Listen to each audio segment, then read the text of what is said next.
Kesempatan kali ini kita akan membahas terkait dengan investigasi kecelakaan. Jadi investigasi kecelakaan ini adalah salah satu skill yang teman-teman harus miliki apabila ingin berkarir sebagai praktisi K3. Karena tentunya kecelakaan adalah hal yang tidak ingin kita lakukan dan juga adalah hal-hal yang pastinya ingin kita hindari. Namun apabila terjadi, kita juga harus siap untuk bisa menganalisa sehingga di kemudian hari hal tersebut tidak terulang lagi dan menyebabkan kerugian yang sama atau kerugian bahkan yang lebih buruk. Oke, jadi apa itu kecelakaan? Jadi kecelakaan adalah kejadian yang dapat menyebabkan kerugian. Nah, kerugian ini bisa bermacam-macam teman-teman semua. Bisa jadi cedera pada manusia, bisa jadi kerusakan pada aset atau kerusakan pada lingkungan. Ya, atau juga bahkan bisa penyakit akibat kerja juga gitu ya. Jadi kecelakaan ini adalah dampaknya bisa bermacam-macam, dampaknya bisa sangat besar tergantung dari bagaimana aktivitas tersebut dilakukan. Tentunya semakin besar risikonya, maka dampaknya juga akan semakin tinggi, bisa jadi ya. Dan ini semua harus kita coba kendalikan. Dan namun apabila sudah terjadi, kita juga harus siap untuk menganalisa penyebabnya apa. Oke, kecelakaan sendiri ya, kenapa bisa terjadi? Ada beberapa hal ya yang menjadi penyebabnya ya. Jadi bisa terjadi karena ada tindakan yang tidak aman, bisa juga terjadi karena ada perilaku yang tidak aman gitu ya, dan juga hal-hal yang lain. Ya, kenapa kecelakaan terus terjadi? Ya, biasanya karena berhenti pada penyebab langsung. Jadi seringkali saat kita melakukan investigasi kecelakaan, analisa kita kurang mendalam nih, sehingga sampai ke penyebab langsung kita sudah berhenti, atau kita tidak bisa menemukan akar masalahnya ada di mana. Ya, sehingga di kemudian hari, karena ini tidak bisa kita lakukan dengan baik, hal-hal tersebut kembali muncul tanpa bisa kita hentikan. Atau juga bisa karena tindakan korektif yang dilakukan itu tidak menyelesaikan akar masalah. Jadi kita sudah melakukan hal-hal sebagai action plan, namun hal-hal tersebut ternyata tidak menyelesaikan akar masalah dari kenapa kecelakaan tersebut bisa terjadi. Oke, apa yang bisa kita lakukan untuk mengidentifikasi akar masalah? Kita bisa menanyakan kepada pihak yang terlibat, gitu ya. Kenapa, gitu ya? Atau nanti kita akan masuk ke metode membahas terkait dengan 5 why. Itu juga adalah metode untuk menanyakan kenapa bisa terjadi. Ya, atau juga bisa menggunakan metode investigasi kecelakaan yang nanti akan kita bahas bersama-sama. Oke, berikutnya adalah proses investigasi kecelakaan. Jadi kalau proses investigasi kecelakaan kita bisa bagi ke dalam tahapan ini, mulai dari perencanaan, kemudian pengumpulan data, lalu analisa data, dan juga tindakan korektif yang harus kita lakukan. Oke, kita akan masuk ke yang pertama terkait dengan perencanaan ya teman-teman semua. Jadi perencanaan ini yang pertama adalah kita harus membentuk tim dan juga rencana investigasi. Nah, rencana investigasi ini tergantung dari scope ya, kebijakan tentunya masing-masing perusahaan akan berbeda. Yang pertama adalah kita harus punya tim. Tim ini terdiri dari beberapa orang yang juga sudah berpengalaman dan kompeten tentunya ya. Kompeten kita bisa nilai dari apakah orang tersebut sudah pernah mengikuti investigasi kecelakaan atau pelatihan-pelatihan terkait dengan investigasi kecelakaan. Kemudian ini juga bisa ditunjuk oleh manajemen dari perusahaan. Selain itu, biasanya kita juga menginkludkan atau kita juga menambahkan orang yang kita sebut sebagai SME atau Subject Matter Expert. Jadi misalnya kalau kecelakaannya terkait dengan berkendara, maka kita bisa tambahkan PIC dari program berkendara di perusahaan. Misalnya ada trainer gitu ya, orang-orang yang terlibat di sana. Atau kalau terkait dengan medis, kita bisa libatkan dokter perusahaan. Nah, ini beberapa cara untuk menentukan tim yang terlibat. Berikutnya adalah menentukan rencana investigasi. Jadi rencana ini kita bisa lihat dari waktu, lalu pengumpulan datanya bagaimana, verifikasi data di lapangan ke TKP untuk mengecek bagaimana kondisi TKP-nya, lalu analisa data, pelaporan, hingga monitoring atas tindakan korektif. Gitu ya. Tentunya dalam menentukan rencana ini juga termasuk dalam membuat prosedurnya. teman-teman semua. Jadi prosedur ini terdiri dari hal-hal yang kita lakukan saat investigasi kecelakaan. Jadi mulai dari perencanaan sampai pemantauan tindakan perbaikan itu tertuang dalam prosedur investigasi kecelakaan. Prosedur ini pun juga nantinya bisa kita lengkapi dengan tambahan-tambahan berupa formulir, berupa checklist yang tujuannya nanti akan memudahkan dalam pelaksanaan investigasi kecelakaan. Ya, jadi penting sekali untuk kita juga punya dokumen-dokumen ini untuk kita kembangkan di tempat kita bekerja. Oke, berikutnya juga prosedur ini juga bisa mencakup terkait dengan komunikasi atau early notification. Jadi kalau ada kecelakaan, siapa yang pihak-pihak yang harus dihubungi? Seberapa lama manajemen harus dinotifikasi? Apakah dalam waktu 1 kali 24 jam harus sudah dihubungi atau mungkin lebih cepat, misalnya 3 jam setelah kecelakaan maksimum harus dihubungi. Artinya komunikasi-komunikasi yang berjalan dari orang yang ada atau orang yang terdampak dan juga departemen yang di sana terjadi kecelakaan sampai akhirnya ke manajemen atau ke direksi, kita harus buat alur komunikasinya. Ya, ini juga penting. Selain prosedur, tujuannya adalah untuk memastikan kita semua dapat melakukan investigasi kecelakaan dengan baik. Berikutnya adalah memastikan seluruh prosesnya berjalan sesuai dengan rencana. Jadi ini adalah biasanya tugas dari koordinator tim investigasi kecelakaan untuk memastikan prosesnya berjalan dengan baik. Kemudian memastikan prosedur investigasi atau proses investigasi sesuai dengan prosedur internal milik perusahaan. Nah, bagaimana cara kita mengetahui agar sesuai?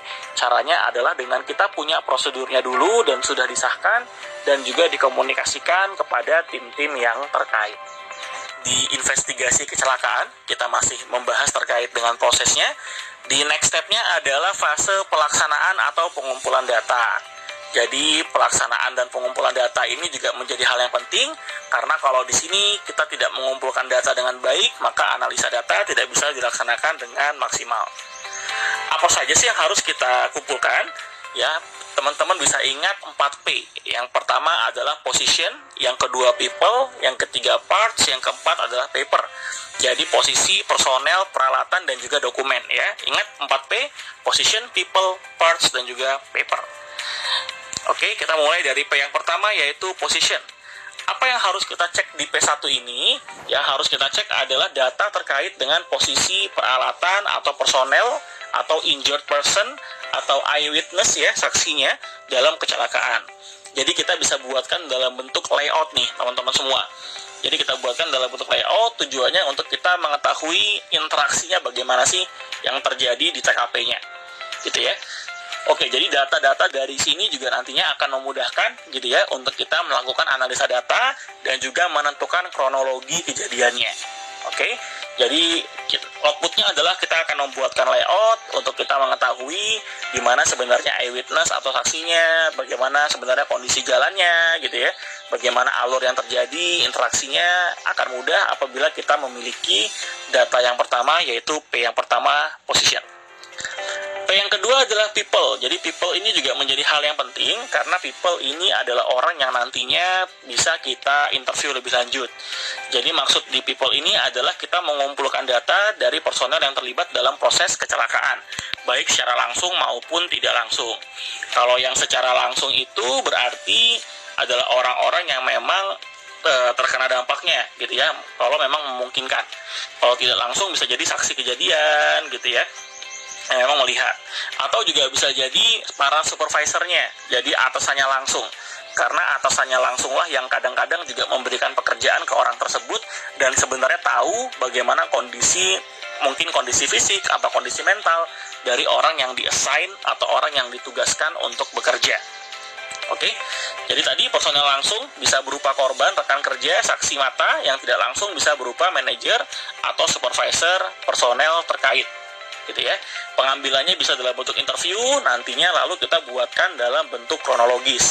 Nah, kronologis ini juga penting teman-teman semua, karena kronologis ini adalah yang menjadi bahan juga bagi kita untuk melakukan analisa data ya. Jadi kronologis ini kita harus buat dengan baik secara lengkap per waktu yang jelas dan apa yang terjadi harus secara jelas. Ya, karena seringkali investigasi tidak berjalan dengan baik karena kronologinya dibuat asal-asalan saja. Ya, jadi ini penting. Setelah ini kita buatkan kronologi dari kecelakaan yang terjadi. P ketiga yang berikutnya adalah parts. Jadi parts ini adalah kita mengumpulkan data peralatan apa saja yang terlibat dalam kecelakaan. Jadi misalnya kalau yang terlibat adalah mesin, kita tahu mesinnya ini mesin yang seperti apa, kemudian kondisinya bagaimana, sertifikasinya, ya, atau misalnya mereknya, tahun berapa dibuat dan lain-lain. Ya, dari data itu kemudian kita bisa lakukan pengecekan terhadap kondisi peralatan tersebut, gitu ya. Misalnya rekaman inspeksinya bagaimana, bukti maintenance itu nanti sebagai bagian dari parts ini. Atau kalau misalnya saat kecelakaan orang tersebut menggunakan alat pelindung diri, maka APD-nya kita juga harus cek spesifikasinya bagaimana, jenisnya bagaimana, dan semua peralatan yang terlibat dalam kecelakaan. P yang terakhir adalah paper. Jadi di paper ini kita mengumpulkan data ya terkait dengan dokumentasi. Jadi bisa berupa bukti training dari personel, bisa berupa dokumen dari inspeksi peralatan, checklist dan form, atau bisa juga SOP yang digunakan saat pekerjaan dilakukan. Atau kalau kita punya dokumen hiradisi atau dokumen JSA, itu juga bisa menjadi dokumentasi untuk kita bisa bandingkan sebenarnya apa yang sudah ada di lapangan itu sudah aman atau belum, sesuai dengan pengendalian yang tertuang dari dokumen JSA atau hiradisi.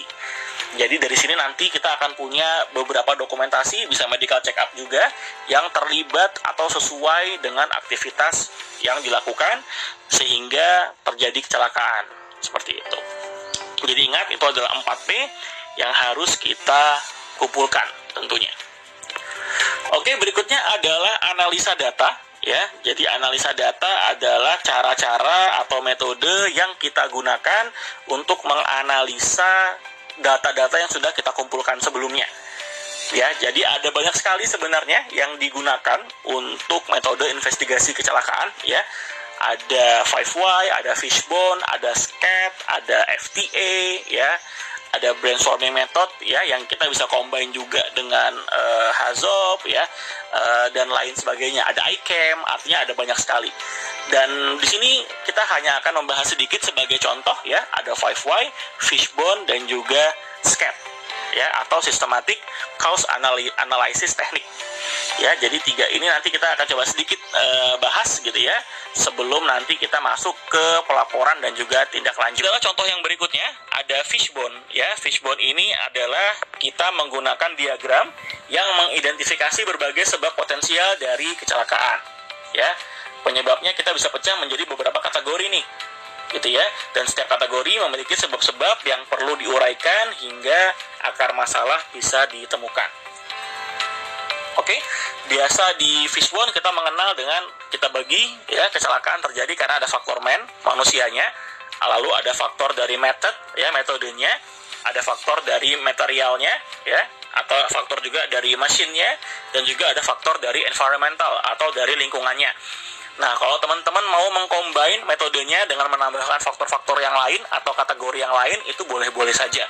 Ya, atau mau dikombin dengan 5Y, ada 5Y, ada SCAT, ada 5Y, ada Fishbone, itu boleh-boleh saja. Ya, dikembalikan kepada masing-masing perusahaan. Misalnya tadi kecelakaannya adalah karena berkendara menggunakan mobil. Ya, kita lihat berarti dari si drivernya, apa faktor dari driver yang menyebabkan kecelakaan tadi? Oh, drivernya kondisi fisiknya sedang tidak maksimal atau sedang tidak optimal. Ya, kenapa? Karena dia mengantuk. Kenapa dia mengantuk? Karena lain sebagainya. Atau dari sisi mesinnya, mobilnya, ya, kenapa mobil tersebut bisa menabrak gitu ya?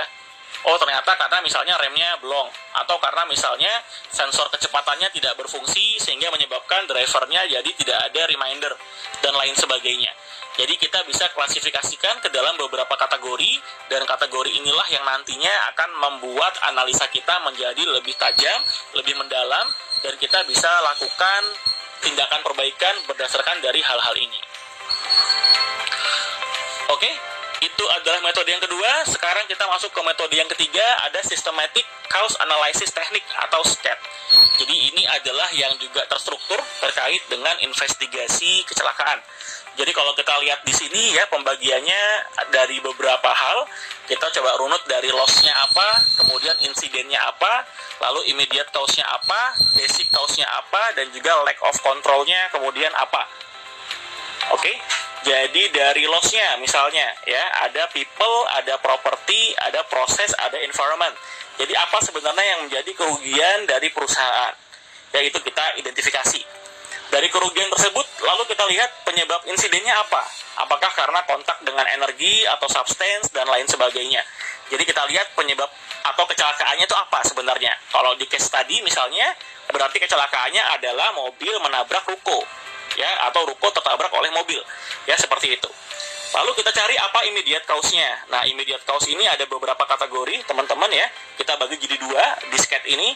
Ada substandard act, ada substandard condition, atau ada unsafe act dan juga ada unsafe condition. Ya, unsafe act-nya berarti apa yang menyebabkan hal tersebut, ya. Kalau unsafe condition berarti kondisi terkait dengan mobilnya, ya, peralatan yang digunakan. Lalu dari sana ada basic cause ya. Basic cause ini bisa menjadi personal factor dan juga ada job factor. Ya, personal factor adalah faktor dari personel itu sendiri dan job factor adalah faktor dari pekerjaannya. Dan yang terakhir adalah kontrol yang masih kurang. Jadi lack of control di sini adalah kontrol apa saja sih yang masih kurang gitu ya. Kita bisa coba masukkan aspek-aspek dari manajemen sistem. Misalnya ada elemen dari manajemen sistem yang masih belum optimal, atau juga dari kontrol internal yang memang ada di perusahaan kita. Jadi kita bisa masukkan ke dalam poin-poin ini, gitu ya. Dan SCAT ini pun juga kita bisa combine. Jadi sebenarnya kalau teman-teman nanti bisa coba cari ya, dengan menggunakan SCAT sebenarnya sudah ada item-item yang lebih detail, sudah ada item-item yang memang bisa kita coba masukkan kategorinya. Jadi pengkategoriannya sudah lebih jelas nih kalau untuk yang SCAT dibandingkan dengan metode-metode yang sebelumnya. Kalau di SCAT, baik di substandard act, baik di substandard condition, baik di personal factor ataupun di job factor, itu masing-masing sudah punya poin-poin detail yang kita hanya tinggal mengkategorikan saja, hanya tinggal memasukkan saja menjadi poin-poin mana yang sebenarnya paling tepat. Jadi di diagramnya SCAT itu sudah enak sekali, tinggal kita masukkan ke dalam kategorinya saja. Namun kita juga tetap bisa mengcombine dengan best practice yang ada di perusahaan kita. Jadi secara metode sebenarnya tidak ada metode yang lebih baik dibandingkan dengan metode yang lain. Tidak ada metode yang lebih pas dibandingkan metode yang lain. Semuanya tergantung dari perusahaannya teman-teman semua. Itu bergeraknya di bidang apa, culture-nya bagaimana, ya, sifatnya bagaimana. Nah, itu kembali lagi ke masing-masing perusahaan. Jadi kita bisa coba metode salah satu gitu ya. Kita bisa lihat dari sebenarnya di industri yang sama nih menggunakan cara apa sih. Lalu kita bisa adapt metode tersebut. Dan kalau misalnya sudah kita coba, sudah kita implementasikan namun ternyata masih kurang tepat, ya teman-teman bisa coba untuk explore menggunakan metode lain atau dengan mengcombine metode satu dengan metode yang lainnya. Kita akan melanjutkan terkait dengan tindakan korektif. Jadi tindakan korektif ini juga tidak begitu banyak ya teman-teman semua. Intinya adalah setelah kita menganalisa, kita akan menemukan apa basic cause-nya atau apa root cause-nya. Nanti dari sana lalu kita membuat analisa dan juga tindakan perbaikan yang memang bisa menjawab permasalahan di root cause tersebut. Nah, tindakan perbaikan atau tindakan korektif ini tujuannya adalah kita mau menghilangkan akar masalah, sehingga di kemudian hari hal tersebut tidak akan terulang kembali.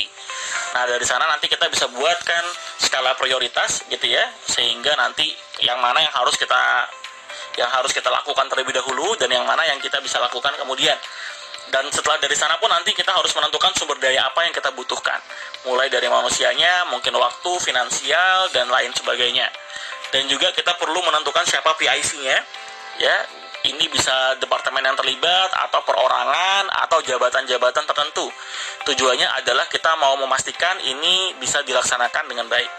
Dan terakhir adalah kita menentukan batas waktu pemenuhan tindakan korektif tersebut, atau due date-nya. Jadi kita monitoring sehingga bisa diselesaikan di waktu yang tepat dan tidak melebihi due date yang sudah ada. Oke. Nah, setelah kita menentukan hal tersebut, berikutnya adalah kita perlu lakukan monitoring secara berkala nih. Tujuannya adalah agar tidak ada action plan yang tahu-tahu melewati due date yang sudah ditentukan. Nah, dengan adanya monitoring, harapannya nanti juga efektivitas dari tindakan perbaikannya itu kita bisa kontrol sehingga bisa berjalan dengan baik. Nah, apabila tindakan korektif sudah selesai, nah biasanya kita lakukan uji kelayakan atau kita verifikasi dari tindakan korektif tersebut. Verifikasinya bisa berupa pengecekan langsung gitu ya. Kita juga bisa melampirkan foto, itu juga boleh-boleh saja. Dan kita juga harus memastikan bahwasanya tindakan korektif itu terus berjalan dan kita lakukan monitoring secara berkala. Misalnya kalau contoh di studi kasus sebelumnya adalah terkait dengan fatigue management, ya maka kita harus pastikan fatigue manajemennya, prosedurnya itu direview, prosedurnya dipastikan untuk diimplementasikan, dan secara berkala kita cek apakah orang-orang betul-betul tahu dan betul-betul mengimplementasikan hal-hal tersebut, atau ternyata malah hanya cuma prosedur saja. Itu yang mau kita hindari. Dan yang paling penting berikutnya adalah kita harus memastikan bahwa hasil investigasi itu bisa dikomunikasikan kepada seluruh personel. Ya, jadi setiap siapapun yang menerima informasi tersebut, harapannya juga bisa terbuka sehingga bisa dapat lesson learn-nya dan tidak terjadi di tempat lain. Jadi jangan sampai nih kecelakaan kerja yang terjadi, tahu-tahu kemudian hari itu bisa muncul lagi. Itu yang mau kita hindari. Oke, itu adalah materi terkait dengan investigasi kecelakaan. Oke, terima kasih telah menyaksikan video kali ini. Sekali lagi saya mengingatkan kepada rekan-rekan semua, tidak ada tools yang paling baik apabila kita berbicara mengenai investigasi kecelakaan.